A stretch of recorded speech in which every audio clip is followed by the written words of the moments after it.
پھر آپ علیہ السلام نے فرمایا کہ البتہ 7 قسم کے لوگ ہیں جنہیں اللہ کے عرش کا سایہ نصیب ہوگا. پہلے نمبر پہ فرمایا عادل حکمران. دوسرا فرمایا کہ وہ شخص جس نے جوانی میں عبادت کر لی, توبہ کی روش اختیار کر. تیسرا فرمایا کہ ایسا شخص جس کا دل مسجد میں اٹک رہا ہو, ایسا اٹکے کہ وہ یعنی مسجد سے نکلے تو گویا جس کو کہتے ہیں نا مچھلی پانی سے نکل آئی ہے, دوبارہ مسجد میں جانے کی کوشش کرے, تو اس کو بھی اللہ کے عرش کا سایہ نصیب ہوگا انشاءاللہ. چوتھا وہ شخص جو اکیلے میں بیٹھ کے اللہ کو یاد کرے اور اس کی آنکھوں سے آنسو نکلے اللہ کے خوف کی وجہ سے, اس کی محبت کی وجہ سے. پانچواں وہ شخص کہ جسے کوئی اعلیٰ نسب والی عورت برائی کی طرف مائل کرے اور وہ اللہ کے خوف سے رک جائے اور وہ کہے کہ میں اللہ سے ڈرتا ہوں, میں یہ کام نہیں کروں گا, تو اسے بھی قیامت والے دن اللہ کے عرش کا سایہ نصیب ہوگا. اور چھٹا وہ شخص کہ جو اللہ کی محبت کی وجہ سے کسی کے ساتھ دوستی رکھے. اچھا, اس میں بڑے پیارے الفاظ ہیں. وہ جب بھی اس کو ملے اللہ کی محبت کی وجہ سے ملے, اور جب بھی وہ آپس میں اکٹھے ہوں تو اللہ کی محبت پر اکٹھے ہوں, اور جب بھی جدا ہوں اللہ کی محبت پہ جدا ہوں. جس طرح میں سمجھتا ہوں میرے ساتھ جتنے لوگ اٹیچ ہیں, ہم جب کبھی بھی اکٹھے ہوتے ہیں اللہ کے لیے اکٹھے ہو رہے ہوتے ہیں.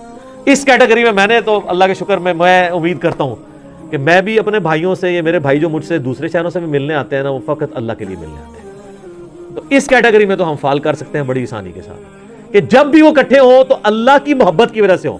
ذرا میرے ساتھ کسی کو کوئی منفعت تو نہیں ہے, نہ مجھے کسی سے کوئی چندہ لینا ہے. میرے ساتھ جو لوگ بھی آتے ہیں وہ اس لیے آتے ہیں کہ اللہ کی وجہ سے وہ محبت رکھتے ہیں. تو یہ کیٹیگری آسان ہے جی. انشاءاللہ ہم بھی اپنا ایک کیٹیگری میں ہم فال کر سکتے ہیں بڑی آسانی کے. اس کے علاوہ بھی کر سکتے ہیں محنت کرنے سے. بہرحال میں نہیں کہتا کہ ہم پہ کوئی ایسا امتحان آئے کہ کسی عورت کے فتنے سے ہمیں گزرنا پڑے, ٹھیک ہے. اس کے بغیر ہی جو ہے نا وہ ہم اللہ تعالیٰ اس بغیر حساب و کتاب کی جنت میں داخلہ عطا فرمائے, 70,000 لوگوں میں شامل فرمائے. تو اللہ کے لیے جمع ہوں اللہ کی محبت پہ, اور جب جدا ہوں تب بھی اللہ کی محبت پہ. اللہ کی باتیں کرتے ہوئے اکٹھے ہوں, جدا ہوتے وقت بھی اللہ کی محبت پہ جدا ہوں. اچھا, یہ واحد وہ بات ہے جس کے اوپر نبی علیہ السلام نے تفصیلی گفتگو کی ہے. یہ 7 لوگوں کو جو عرش کا سایہ نصیب ہونا ہے نا, باقی سب اجمالاً ہے. عادل حکمران, دیٹس آل. اس کی کوئی آگے تفصیلات نہیں بیان کی, ٹھیک ہے. اکیلے میں بیٹھ کے روئے آنسو آ جائیں, کوئی تفصیلات بیان نہیں کی. یہ واحد موقع ہے جہاں آپ علیہ السلام نے ڈیٹیل بات کی کہ جو لوگ اللہ کی محبت پر اکٹھے ہوں, جب بھی ملیں تو اللہ کی محبت پہ اکٹھے ہوں, اور جب جدا ہوں تو اللہ کی محبت پہ. وہ تو مسلم شریف میں حدیث ہے نا کہ ایک شخص اللہ کے لیے کسی دوسرے شخص کو ملنے جا رہا تھا تو انسانی شکل میں ایک فرشتہ نازل ہوا. اس نے کہا کدھر جا رہے ہو؟ ان کا فلاں شخص کو ملنے. کیوں؟ رشتہ دار ہے؟ نہیں. اور کوئی منفعت؟ نہیں. کیوں؟ اللہ کے لیے, میں صرف اللہ کے لیے اسے محبت کرتا ہوں. تو فرشتہ کہنے لگا مجھے اللہ نے بھیجا ہے کہ اس کو جا کے خوشخبری تمہیں سنا دوں کہ اللہ بھی تم سے محبت کرتا ہے. واہ, کیا بات ہے. ہمارا اللہ سے محبت کرنا یہ چھوٹی چیز ہے, اللہ کا ہم سے محبت کرنا یہ بڑی چیز ہے, ٹھیک ہے. وہ جو مولا علی کے لیے کہتا ہوں نا, وہ جو غزوہ خیبر والی حدیث ہے بخاری مسلم کی, کل اس شخص کے ہاتھ میں جھنڈا دوں گا جو اللہ اور اس کے رسول سے محبت کرتا ہے, اور اللہ اس کا رسول اس سے محبت کرتا ہے.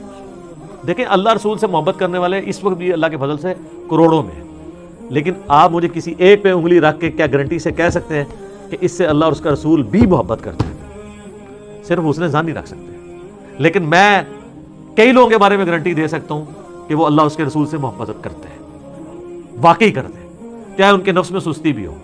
یہ کمال نہیں ہے, کمال یہ کہ ادھر سے بھی محبت آئے, ایک طرف سے نا محبت چلتی رہے. تو 6 بندے ہو گئے تھے, اور 7واں یہ ہے کہ جو دائیں ہاتھ سے صدقہ کرے اور بائیں کو خبر نہ ہو. اچھا, یہ بھی آسان کام ہے, کوئی مشکل کام. کسی بھی غریب کی مدد کی جائے